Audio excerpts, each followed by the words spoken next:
Hey. Hi. I'm sorry for the tears.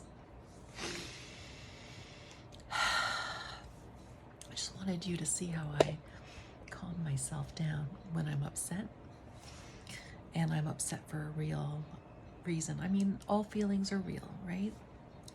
So, can't avoid stress in life.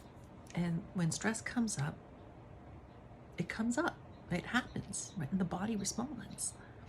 And the tears need to come out. They need to come out because that physical stress has to go somewhere, right? So the body is like, wait a minute, overload. Well, there was a surge. And the tears are like, that surge of energy is being redistributed out so that, you know, we can achieve an equilibrium.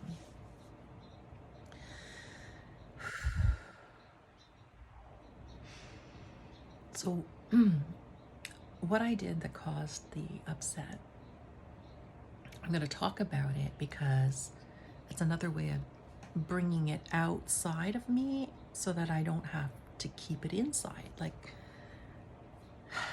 okay. So, a few weeks ago, I received a newspaper clipping email, and it was never published in the newspaper, but only online. But I received an article that about a class action suit against an educator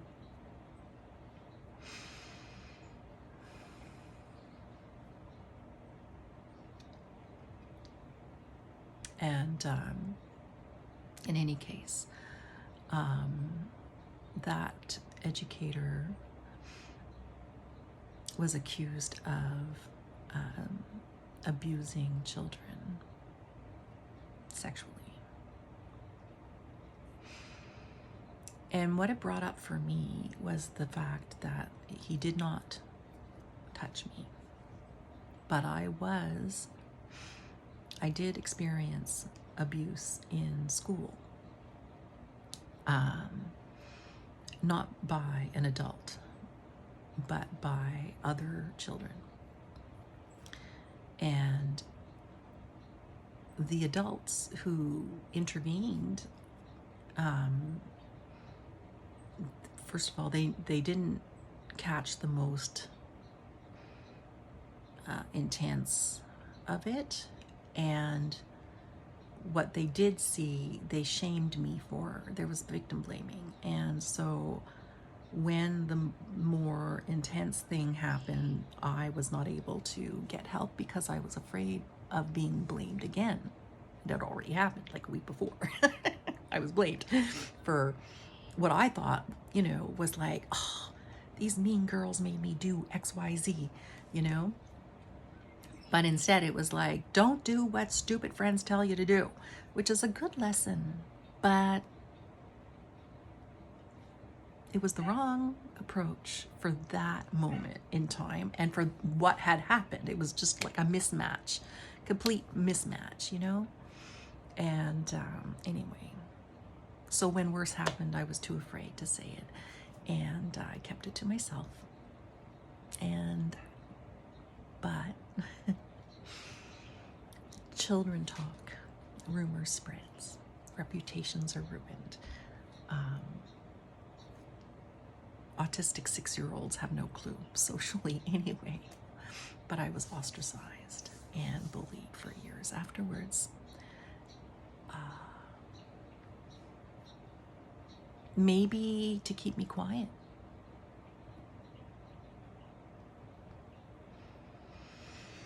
It's really sad all around.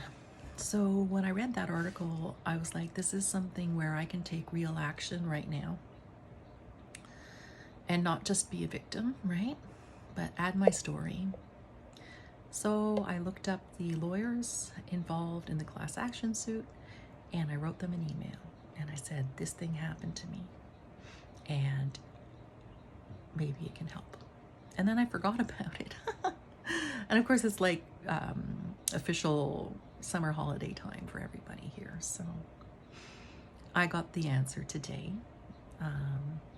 And I just wrote back. And so that's why I was very triggered, because I had to go back there and be like, do you really want to add your story to this case?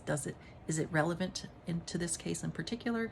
Maybe not, right? It might not be helpful, but it might be, because at least there's one incident recorded somewhere of me running around naked at school and the vice principal having to yell at me. So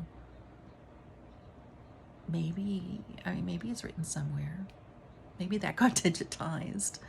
Maybe it's not lost forever. Even if it is, I have my memory.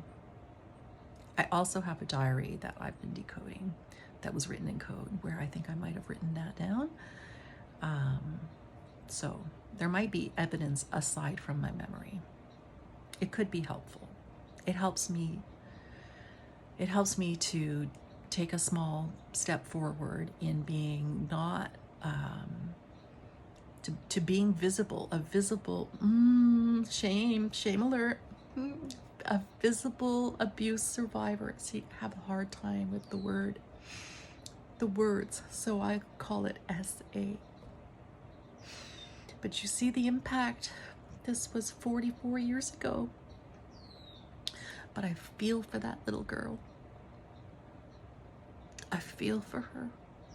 She tried so hard to do all the right things. She really did. Okay.